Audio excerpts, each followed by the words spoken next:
You're listening to World of Empowerment Radio, your station for practical spirituality in a changing world. And here are your hosts, Aingeal Rose and Ahonu.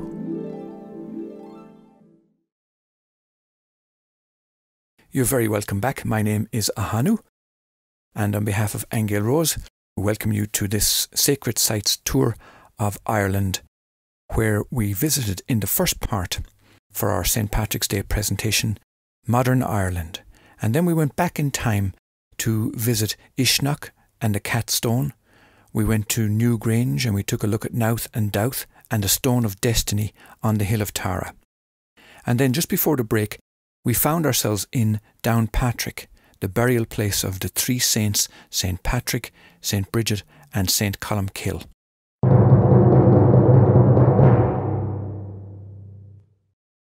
Yeah, this is like a past life memory of where I may have been an Irish chieftain or something, and the followers of St. Patrick were preaching death and damnation for those who didn't believe in Jesus Christ.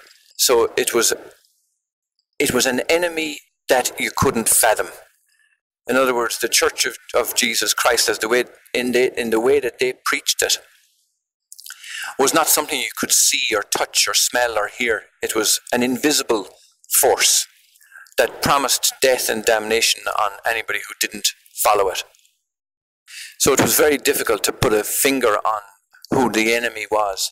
And that's the kind of feeling I have. I'm going into battle and not knowing the extent of my enemy, not knowing his weaknesses, not knowing his strengths, not knowing any vulnerabilities about it. I'm facing into the might of Christianity with its power to take your soul and damn it to hellfire without even knowing what you said or did, or not even knowing if you did anything wrong at all. I mean, huge guilt and power over the human psyche. And then it's also pervasive. It's not like you can turn to somebody and say, that's a load of nonsense, I don't believe that. It's not the case. It's the case that more and more and more people were believing it. So the enemy, in a sense, was everywhere. But the way they saw it was their enemy was everywhere too. Paganism, Druidism, non-believers of all kinds. Their enemy was everywhere. So there's this invisible enemy is what I'm feeling. An invisible enemy. And what's at the heart of that is the guilt. So this is what's coming up. It's a very real memory for me. I feel it in my body, in my head, in my stomach.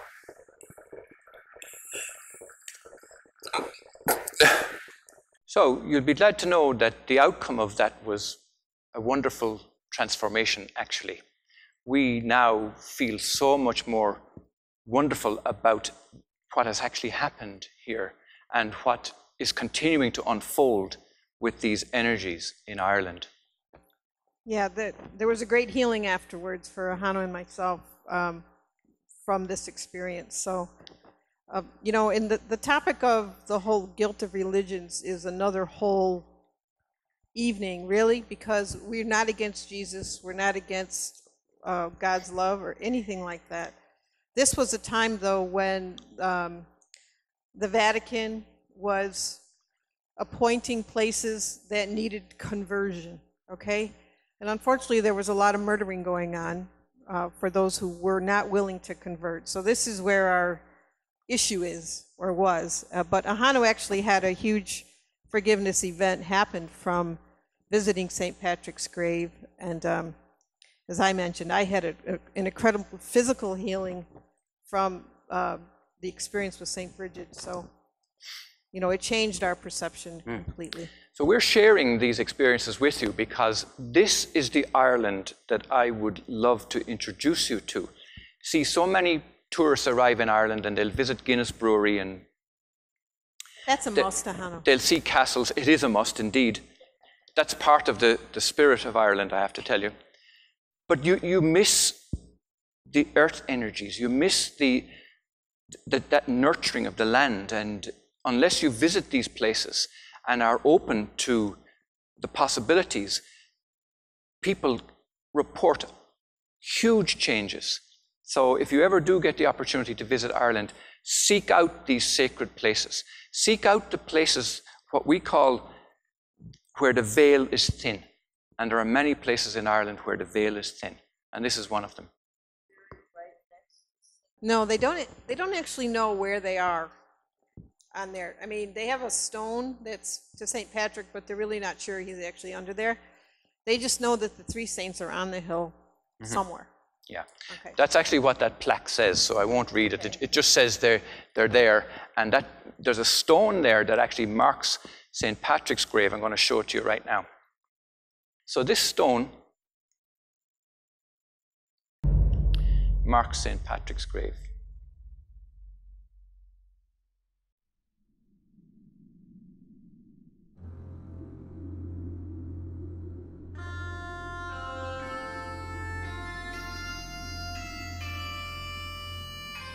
This is St. Patrick's Water.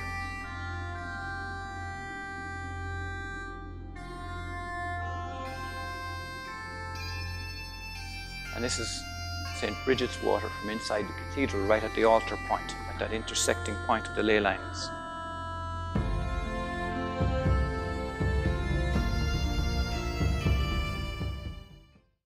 Okay, we're going to move now to Newgrange. Most people have heard of Newgrange. If you haven't, it's probably the most famous megalithic monument in Ireland. I'm purposely calling it a monument because when I first brought Aingeal Rose to Ireland, they were calling it a tomb, a passage tomb. In those last 3 or 4 years, they've actually changed their story to call these places now temples and monuments. They're beginning to open up to the possibility that these people knew far more than what we were aware of. So this is a look at Newgrange. This is a modern facade. Now, I say modern because it was actually covered over centuries. This is what it looked like in the 1800s, okay? And what I want to point out is there's a little area here which is called the roof box, where the rising sun of the winter solstice shone right through the roof box all the way into the central chamber. And I've picked, I just want you to notice these spirals too. So this is all they saw up until the 1800s, and then they started the excavation. And then when they excavated, they did find all these facing stones that they ended up putting onto the facade. These are quartz crystal, and those stones came from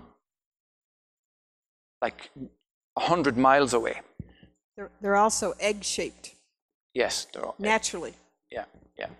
Now, I'm going to tell you something else about this in a few minutes. You see that stone here? How these people moved these stones, the same story with the pyramids of Egypt. At that time, they supposedly had these rickety little rush boats that sailed up the river, and they carried these kinds of stones in them. I don't think so. But they carried them from the Wicklow Mountains, which is over 100 miles away. This is now the roof box that they uncovered. There's the main entrance. You have to cross this stone to get in there. But now, so as to avoid damage, they actually allow you to climb some stairs over to the side, and you can go around this stone and go into the central chamber. It can only house like 17 people in the center. And in the past, it was always dignitaries who were allowed there at the time of the winter solstice. And the reason for that is because it's such a tiny chamber here in the center, and the rising sun over here in the east goes through the roof box, down the chamber, and illuminates this central chamber here. This is another look at what happens. You can see the angles that they constructed the chamber at so as to catch the sunlight. So the precision with which they constructed this is quite amazing. Now, another thing I want to point out is also, and Aingeal Rose, maybe you want to talk about this, is that the passageway is curved, but still it allows the light to enter into the inner chamber. I just want to mention that they have found that it's aligned with the star constellation Cygnus, which is the swan. And when we started collecting the waters, which is a story in and of itself, but part of the reason we were told we were doing that was because they wanted the swan energy to come back to the earth. And for anybody who just thinks of a swan, you get a feeling of purity and innocence. And so this was aligned with Cygnus at the time. Yeah, and this looks like a swan's neck here. And in Newgrange is famous for the migrating swans also. If you visit there, you'll actually see many, many swans on the River Boyne, the bend of the Boyne, they call it. This is a look at the sunlight coming down the passageway. This is another look at the sunlight entering the passageway. And you'll notice the triple spirals here. Everybody at this stage around the world is familiar with the Irish triple spirals. There's only 2 of them. Only 2 of them anywhere in the world. And this is one of them right here. The other one is on the main stone that I showed you outside that you previously had to climb over. Another look at the sunlight entering the passageway. And this is an interesting picture. It's one of mine. You may not know that I paint, but this is a picture I painted at that time because I wanted to see in my mind's eye what was happening with the energy of this place. And I could see a plume of energy coming out from the center top all the way into outer space. And I thought, this is crazy. It doesn't make sense. Since then, we found that many, many other people were actually seeing energy coming from the power spots around the world, including the pyramids of Egypt. There seems to be some kind of an awakening going on. Okay, we're going to move now to another satellite tomb called Knowth. And Knowth is part of a complex of other monuments in the area. This is the main monument here called Knowth, and there are 14 of these satellite mounds around all of them. Every one of them have the entrance either facing the rising sun or the setting sun, or the summer or winter solstice or the equinoxes, depending on what they were trying to align with at the time. But every one of them have these alignments, and every one of them have those chambers. This is a look at the what they call the curbstones. Okay, you can see the size of these curbstones. They're around every mound, and they're all decorated. I'm going to show you a picture of one now that is decorated. You can see the spirals, and you can see this one is probably the most famous one at Knowth. It is a sundial, and people have actually interpreted this to line up with the various calendars like the Mayan calendar. So these people knew what they were doing. Now we're going to look at another satellite monument to that. There's actually 3 of them that form an equilateral triangle in this particular complex. And this one is called Dowth. Now, there's Aingeal Rose. You can't see it, but at the other side, at the top and just over the horizon line there, is a huge hole where this monument was blown up with dynamite. Okay. Now, you're familiar here in the United States with an IRA being a pension scheme, yeah? Well, in Ireland, it's the Irish Republican Army. So the word was at the time that this was blown up, that the IRA were storing arms and ammunition at the time of the Civil War in Ireland in 1921, and that they were hiding the arms and ammunition in the central chamber because it was a great place to hide it. Plus, these things haven't leaked a drop of rain in thousands of years, so it was a wonderful place. And that the British Army came in and blew it all up. Now, that's speculation. Nobody knows for sure. Where the IRA bit came in is because there's also the Royal Irish Academy, which is RIA. And they did some excavations there, and to save themselves a lot of work, they supposedly blew it up in order to get at the central chamber. So, nobody knows for sure. Now we're going to move to the Kingdom of Kerry, and we're going to talk about Skellig Michael. Okay, so the Kingdom of Kerry is very interesting. It contains a place called Skellig Michael. Skellig Michael. Despite its wild beauty, the faint of heart never venture here. 12 kilometres off the coast of County Kerry in the southwest of Ireland, is an island that provokes mystery and intrigue. It rises out of the wild Atlantic Ocean like a mystical pyramid. Legend suggests it was part of Atlantis. Rumour has it that the infamous Apollo-St. Michael axis line runs through it, connecting it in a straight line to venerated holy places like St. Michael's Mount in Cornwall, England, Mont Saint-Michel in the north of France, through Bourges onto Perugia and the hilltop sanctuary of Mont Saint-Angelo in Italy, dedicated to Archangel Michael. Delphi, Athens and Delos, which was the mythological birthplace of Apollo in Greece, and then on to Mount Carmel in Palestine. Why did ancient pagans travel to the Skelligs and consider it a sacred and spiritual place? Christian monks settled here between the 6th and 8th century. Their handmade beehive huts are still perfectly intact. Their hand-hewn 600-step stone stairway challenges even the avid climber with its steep edifice, no handrails and sheer drop-offs to the sea below. The well-preserved monastic remains have retained a strong spiritual afterlife which appeals strongly to the human psyche. Why did the mythical early invaders of Ireland, the Tuatha De Danann, visit here and tell of Malesius, whose son Ir was buried on Skellig around 1400 before Christ? Who was Dara Dowan, a legendary king of the world who stayed on the island? Skellig Michael lures us into its beauty, its danger and its legends. Skellig Michael summons our curiosity, tempting us into its wild and mystical past, and begging the question, was Skellig Michael part of Atlantis?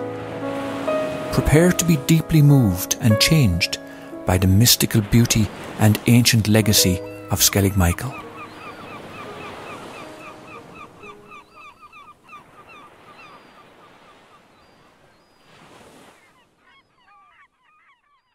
There was also another big hullabaloo because this same location was used as the set for Star Wars. Star Wars. The most recent Star Wars. Yeah. Yes. Yeah. Some people were delighted with it. Other people were very concerned about it. Yeah.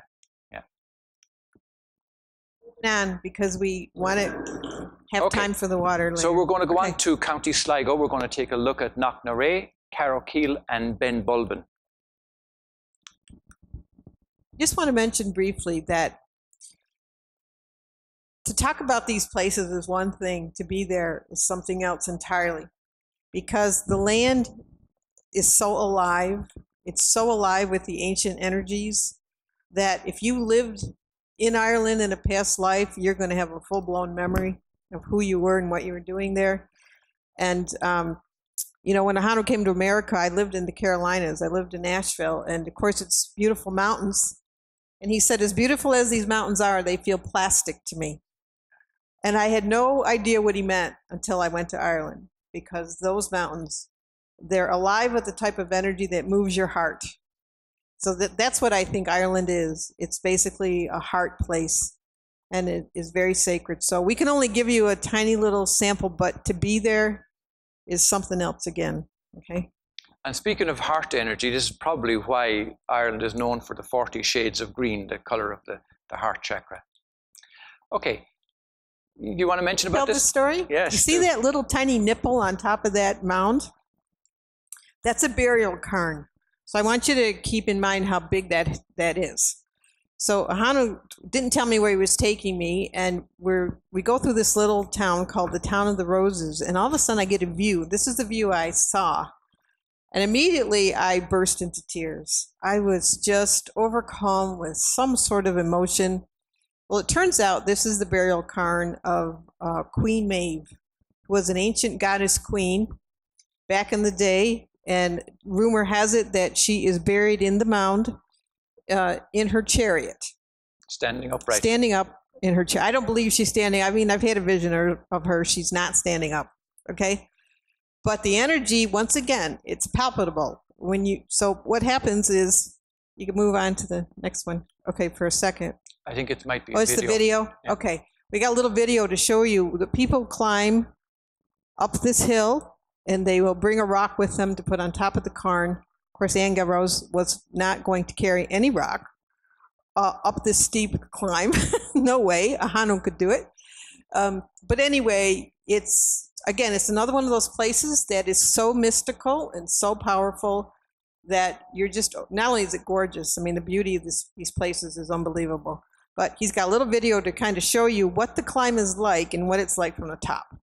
Queen Maeve, goddess and mythical queen of Connacht, is said to be buried under this great stone mound on top of the hill of Knocknarea. The mound may contain a passage grave like that known at Newgrange, okay, and was probably erected 2500 BC. Like Newgrange and Knowth, it also has smaller satellite tombs around it. Okay, it says do not walk or climb on the cairn, but everybody does. And as Aingeal Rose said, it might be a kind of a Christian influence for penance purposes, but people do carry these stones up. Okay, and I always tend to carry a big one. He does, and I laugh at him.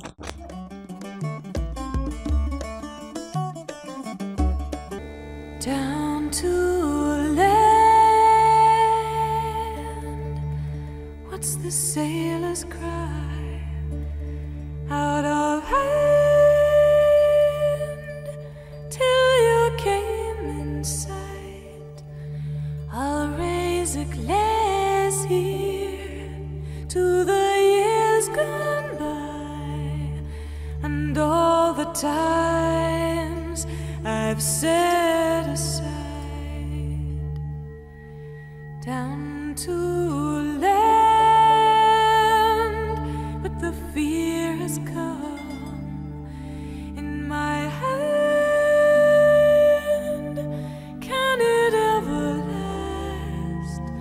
I'll raise a glass here to the uncertain past and make a home where my nets are cast. The waves rise and fall. My home is just a siren's call away. You're the one I hang my hopes upon. You're the one.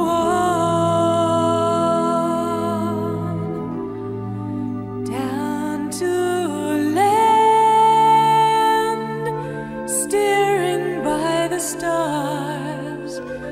I hadn't planned to stay so long, but I realize as I turn to good, think I'll be here for all time.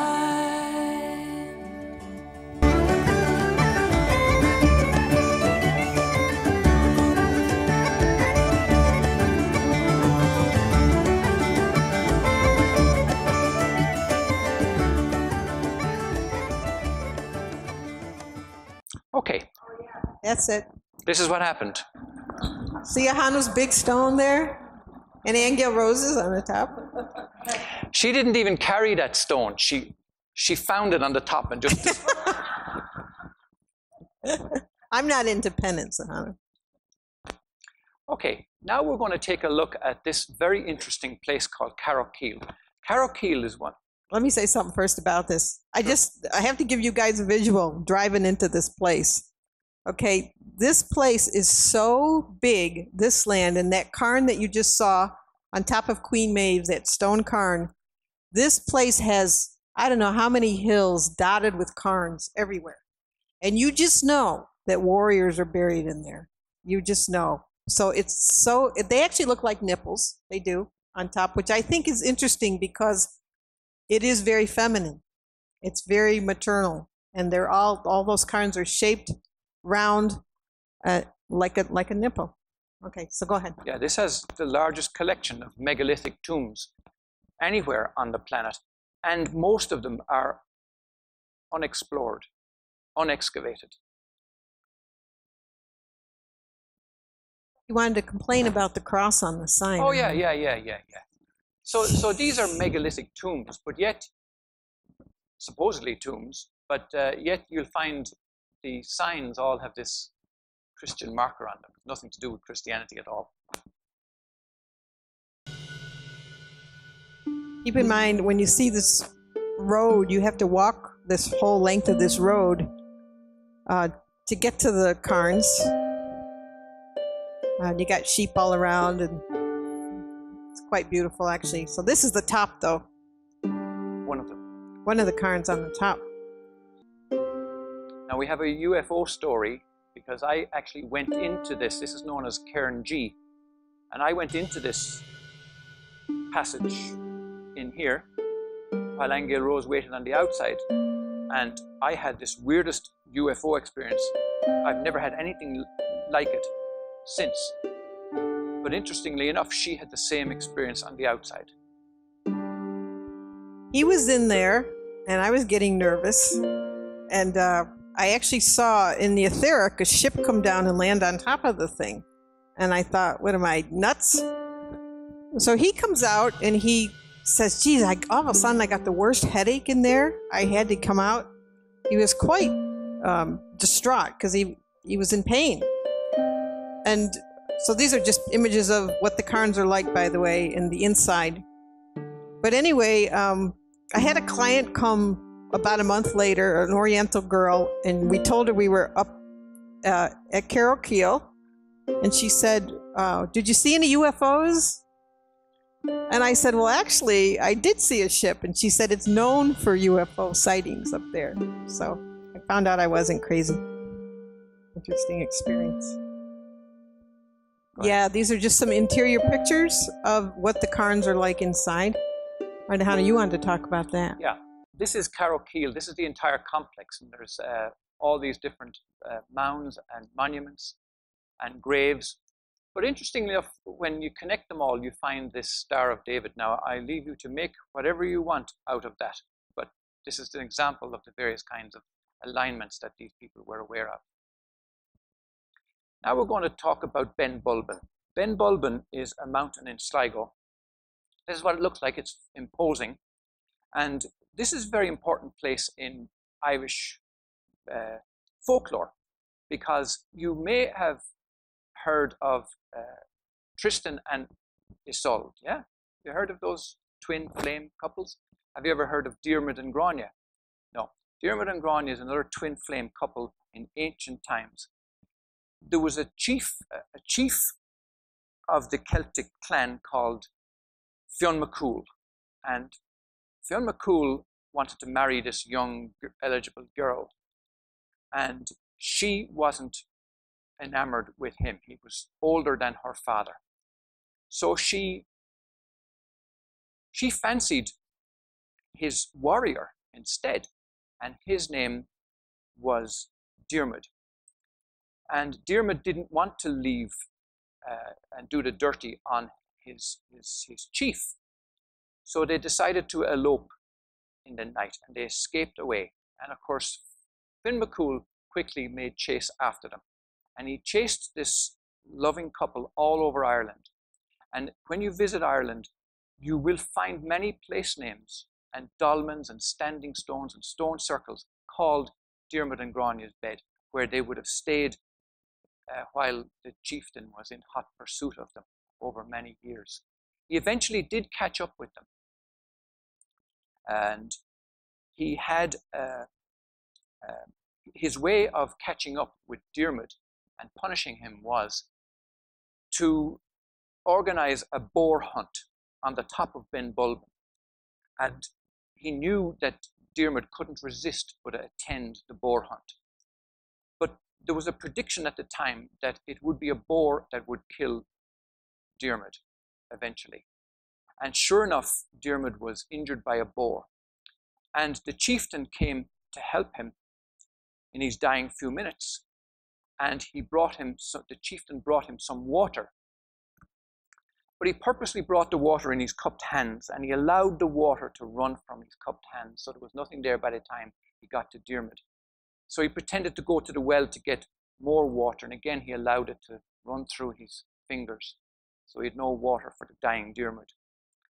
And Grania was so upset over this, she cursed the chieftain, and the chieftain went to the well to get a third drink of water for him. But by the time he came back, Diarmid was dead.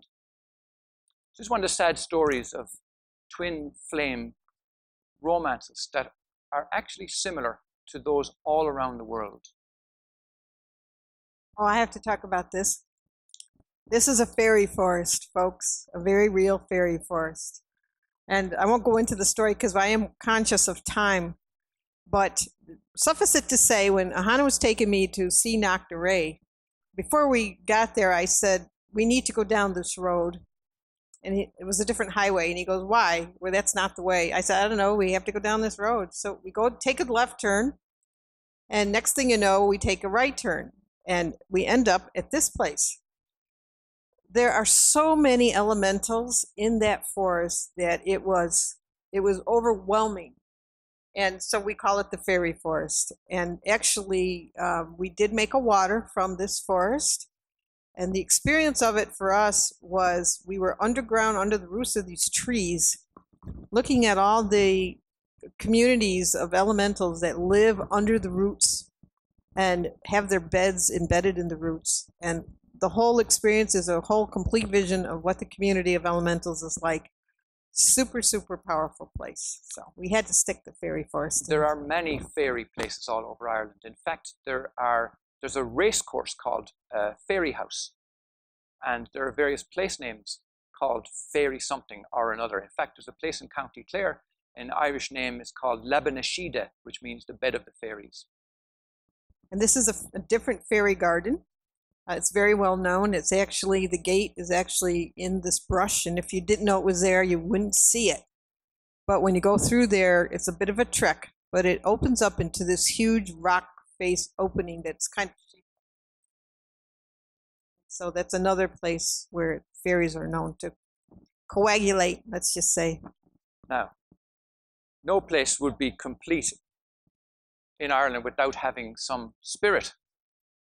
So this is, you may not know, but my last name is O'Grady. And what's interesting about this is that you would not want to use this word in the United States, but it's quite common in Ireland, crack. And it just means good time, music and good time. That's what it means. That's quite common. So if you go to Ireland and you hear somebody saying, are we going out for some crack tonight? You'll know what it means. Okay, we're going to look at the largest stone circle in Ireland is in County Limerick. This has 133 stones in its circle, okay? This particular one here is called Crumbcrumb is the Irish name for it. It's the Lord of the Mound, who's the primitive god of sacrifice and the chief idol of Ireland. Each year, sacrifices were made to him to ensure fertile crops and good harvests. Eventually, St. Patrick came along and put a stop to all of that. He said it was made of gold and that he destroyed it with a wave of his crozier. He also claimed that there was a demon inside which jumped out and ran off. Crumbcrumb then bowed down to St. Patrick and went all droopy, remaining so forevermore. However, he's not gone, because before you know any of that, when you go there, you see an image of what looks like a Pan type of a figure. You know, the green man of the forest, he's in there, in that circle, in that rock. So he's definitely alive and well. And you actually have a vision of festivals where people came from all over and celebrated the harvest inside the circle and gave thanks to the sun and the moon and all of that. Take a look at the size of that stone. This is the largest standing stone in Ireland. There's another view of some of the standing stones. And my beautiful son, everybody. This is Aingeal's son who came to visit us in Ireland. My son, Clayton. Yeah. That same day, we met a man who was writing a book who had discovered some other very interesting alignments. He hadn't published it at that point in time. We don't know if it's out yet. But he had discovered connection between this stone circle and various other alignments and celestial bodies. This is a quick look at the a ceremony that took place, yeah, where the rising sun on the summer solstice comes in from this angle, and these two stones here are the rising sun of the winter solstice. And I have a picture of that to show you. You can see it coming through the stones here. And this is a look at it coming through. There's Crumbcrumb, and you can see the rising sun as it comes into the circle. Now you see the numbers of people here. I want to point this out to you. A small country, 5 million people in total in Ireland. You can safely visit these places knowing that you're not going to be overcrowded. This is typical of the kind of numbers of people who visit these sacred places. So when you go there, you do have the opportunity to imbibe that energy yourself without being disturbed by crowds of people. Now we come to my favorite place, because it's where all my family come from, even though I was born in Tipperary. We're going to go to County Wicklow, the Garden of Ireland, and this place is called Glendalough. Glendalough means the glen of the two lakes. It's a glacial valley, and it's important to us for a number of different reasons. It houses a Christian monastery here that was founded by St. Kevin. Kevin is my Christian name, and I don't know whether I was called after my father or after this particular saint, but he was one of the saints who could speak with nesting birds, and they would land on his shoulders and his hands and so on. Very likable saint. People traveled for miles to visit him. In fact, they loved him so much that he couldn't find any peace in this monastery, and he ended up leaving the monastery and living in the forest on his own to get away from the crowds of people. In a cave. In a cave, yes, called St. Kevin's Bed. This is St. Kevin's Church. This is one of hundreds of round towers in Ireland that are, most of them, perfectly intact after 1700 years. I want you to notice the stone church here. This is St. Kevin's Kitchen, it's called. And that roof has been there since the 6th century and has never leaked a drop of rain. Nor have any of those cairns that you saw. They're all corbelled roofs inside, kind of like a beehive, and they've not leaked at all in over 5,000 years. This place is the second most visited place in Ireland, aside from Guinness's brewery.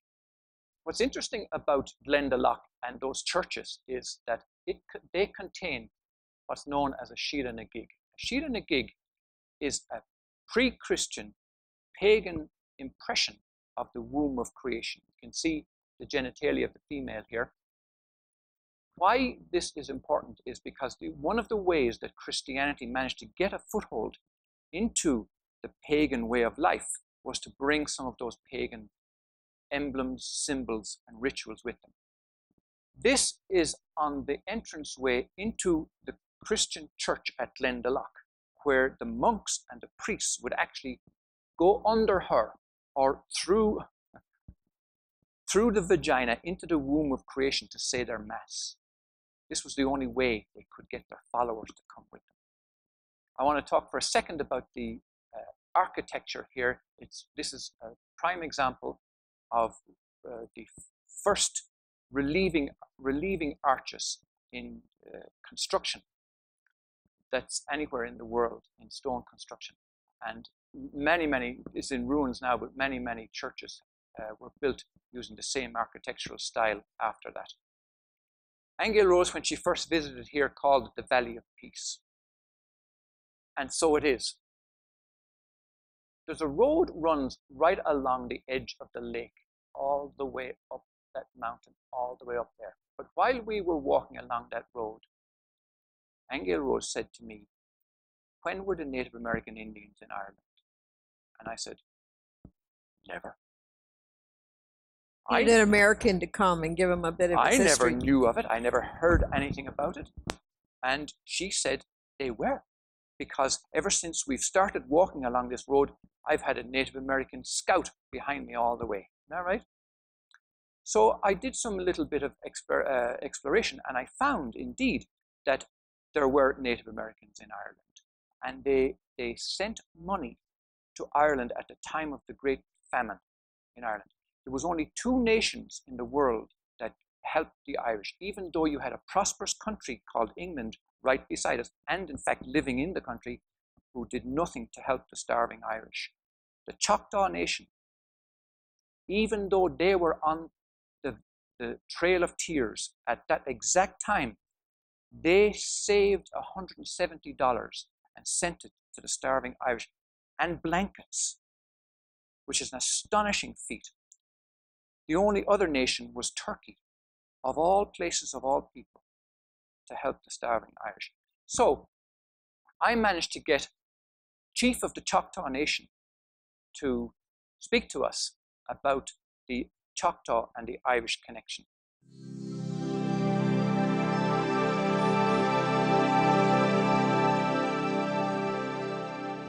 Halito, my name is Gary Batten, Chief of the Choctaw Nation, and it's springtime here within the Choctaw Nation of Oklahoma, and every time I think of spring, I think of our annual Trail of Tears walk that will be happening May 16th this year at Tuskahoma. But it also reminds me and makes me reflect and think about our ancestors, and when they came across the Trail of Tears, all the sacrifices that they made to give us the great opportunities that we have and what makes us the great Choctaw Nation of Oklahoma. But it also reminds me of what our people are all about, the values that we have, and that's in regards to the Irish potato famine. After we lost a fourth of our people coming across the Trail of Tears, we turned around and sent $170 over to the people of Ireland. Now, to me, that's true servant leadership. That's the type of values that I want to pass on to my kids and to my grandkids. And it's very interesting at this time that the people of Cork, Ireland, are doing a sculpture that's called Kindred Spirit. And they'll be honoring the Choctaw people for the sacrifices and for the things that they gave to the people of Ireland. And it makes me honored to represent the people that does those type of efforts. So just want to tell you those stories and say Yako Ki and Chapisa Lachki.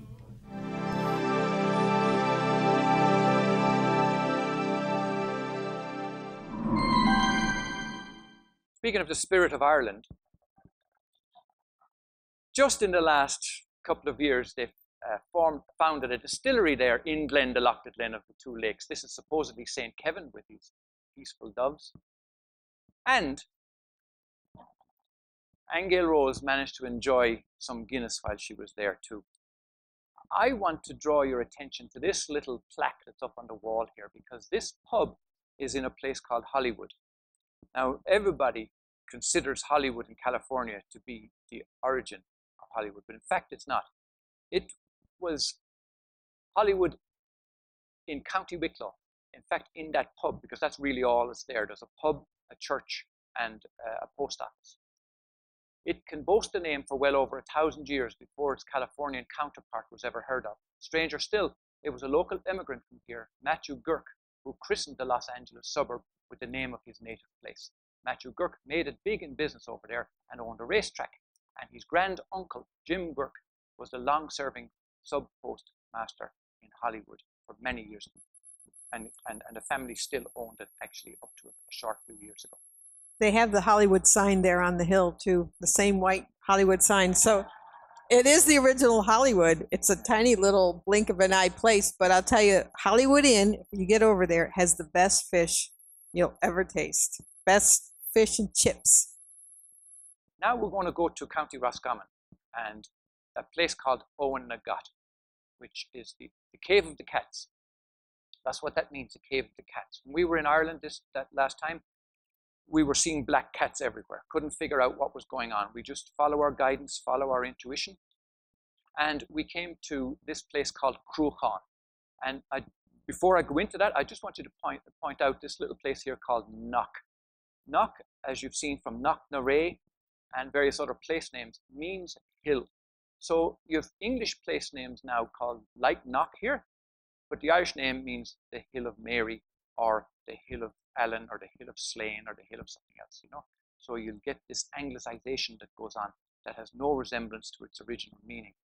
So Crumbcrumb. But it's known because there was an apparition of the Blessed Mother in Knock, and that there is now a huge church, and it's a place of pilgrimage for a lot of people. Yeah.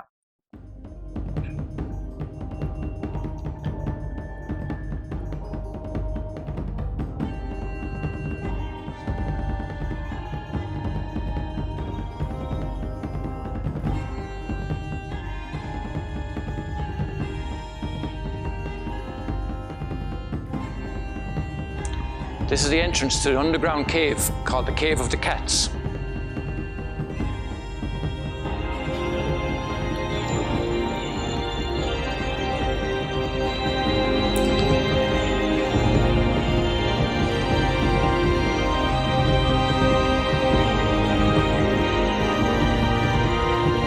So I want you to imagine having to get down on your haunches to get in this place.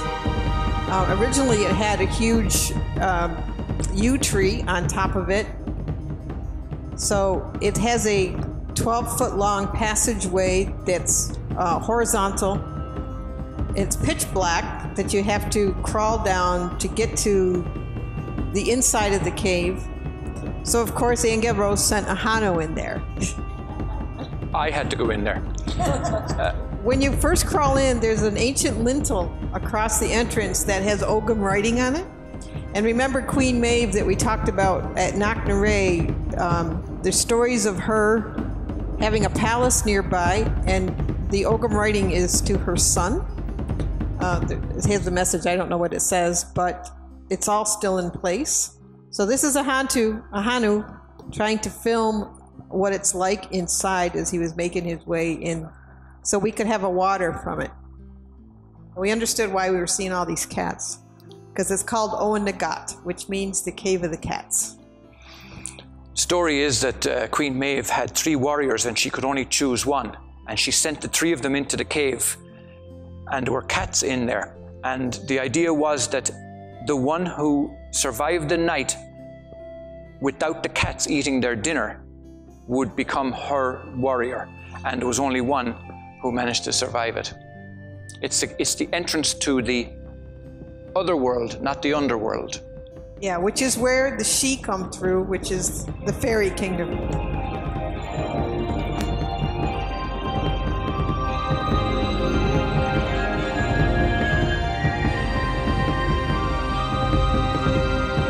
And I've been in many scary places, but not ever as bad as this. There's Ahonu making the water. Yeah, it's quite eerie in there, and you definitely feel the power of that cross between the worlds inside.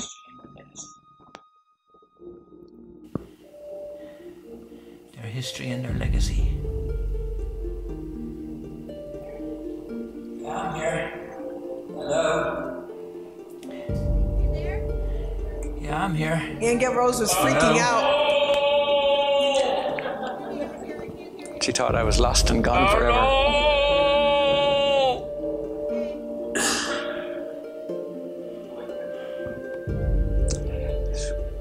Weird. Yeah, there was stuff in there. Hard to put your finger on. Yeah.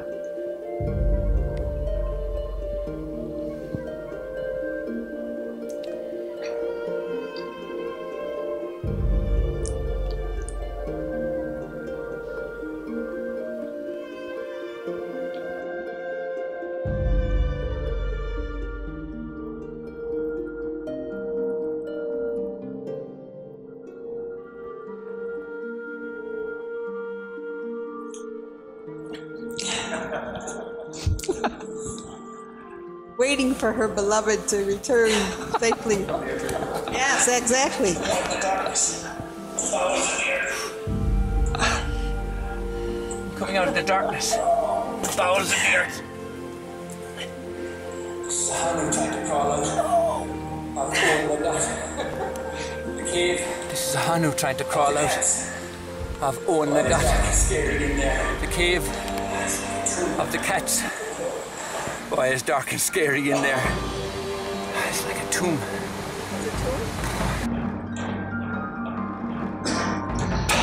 Doesn't Spirit have a sense of humor where it sent us to get these waters? Yeah, this is what this is. This is the fire circle what we of want Bridgets. you to sample now. It's Okay. St. Brigid's Well, the fire circle, and Kildare. Okay. Okay, we do need to position Brigid. Brigid is thought by her devotees to have been a triple goddess of poetry, healing, and smithcrafting. According to one account, she was born at the exact moment of daybreak and rose into the sky with the sun, rays of fire beaming from her head, and all the pictures show this. Her protection was sought over livestock and agriculture. She was reputed to be the daughter of the great Celtic god Dagda and the Morrigan, As a fertility goddess, her aspects were venerated not only in Ireland but also in Britain and on the European continent.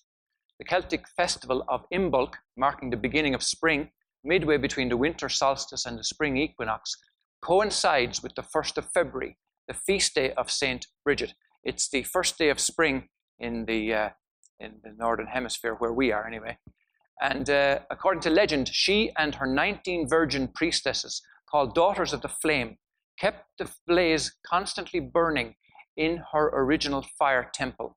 Now that flame was burning for those 1,000 years up until the 1600s, when it was extinguished by the conquest of the English in Ireland, and that flame was extinguished. Now, it has since been relit in 1993. The daughters of the Brigantine nuns relit that flame, and it's been lighting ever since in County Kildare in her original monastery. Now, what's interesting about Brigid is there's a merging of the ancient Celtic goddess Brigid and the Saint Brigid of Christianity. And the dividing line is, nobody knows where the dividing line is. One embodies the qualities of the other. What's special about Saint Brigid is that she's the first and only Catholic bishop ever.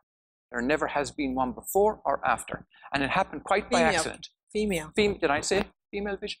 Yeah, first female bishop and the only female bishop. How it happened was she was supposedly being, what do you call it, venerated, or becoming a nun? What do you call it, the ceremony? Becoming a nun.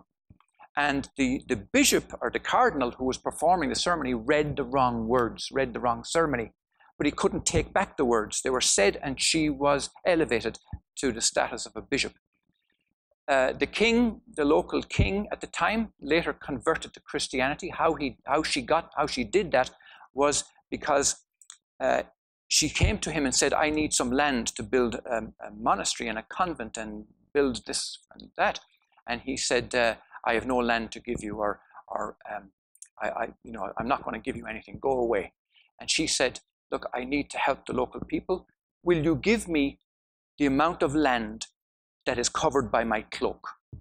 And the king agreed to that, thinking she was only going to get a little, right? She took off her cloak, and she had her 19 virgin priestesses take an edge of the cloak each, and they ran in opposite directions, and they covered an area the size of County Kildare. So she ended up owning all this vast land. The king could say nothing.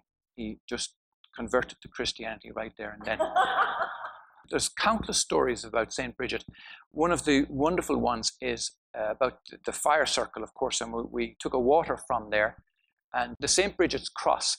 This is a cross that was made... Could you just go back to the fire temple for a moment? Only because that's one of the choices for water tonight. This is where her flame was lit in honor of the feminine for so many thousands of years. So we have a water from there. St. Brigid's cross, just quickly run through this. You can see how it's pointing to the cardinal points. It forms the equal-armed cross, of which is interesting. Christianity doesn't have the equal-armed cross. It's longer on the bottom. There's a whole other story to that. But she used this to convert various other regional kings to Christianity by showing how the rushes can be made into the cross. What I like about it, going back to the original flag of Ireland, where you have the 4 provinces and a central circle in it, you see the connection between this and St. Brigid's cross, okay? And she's got the white roses here, she's got the fire in her hands, which is also over the womb, and you'll notice also the snakes of the Kundalini. She did not appear to me as a nun. She appeared to me as a woman, so I need to make that distinction. This is St. Brigid's Round Tower. I mentioned many, many round towers. This is only one of 2 that you can climb to the top in Ireland. Now we're going to look at St. Brigid's Water. It's just a picture of a holy well, one of St. Brigid's holy wells. Many of them around Ireland. We are going to finish. I have only 2 or 3 more slides here. It's probably about 3 minutes left. So it's St. Patrick's Day, so here's an Irish blessing for you.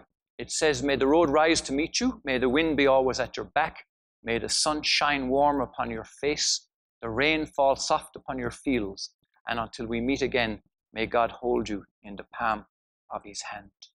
I just want to run through a very quick summary of the sacred places that we have visited today. We went through the modern Ireland. We looked back thousands of years into ancient Ireland. We looked at Uisneach and the Catstone, Newgrange, Knowth, Dowth, the Hill of Tara.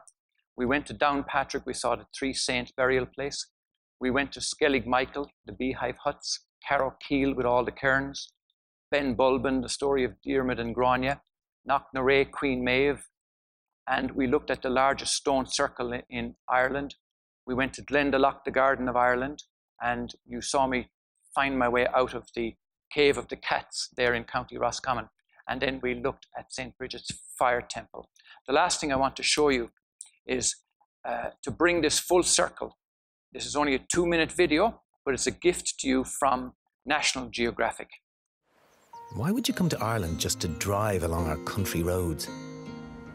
Just to marvel at our historic sites? Or stand and stare at our statues? We want you to jump in! Or even jump on, ride like the wind. Be swept up by our history and dazzled by our stories. Let them speak to you, captivate you. Oh, she's smitten. Go on, jump into Ireland. Visit Ireland.com. And that brings us to the end of our presentation. And it just remains for me to say, for what's left of St. Patrick's Day, have a happy, happy St. Patrick's Day. Thank you. You have been listening to Aingeal Rose and Ahonu on World of Empowerment Radio, your station for practical spirituality in a changing world.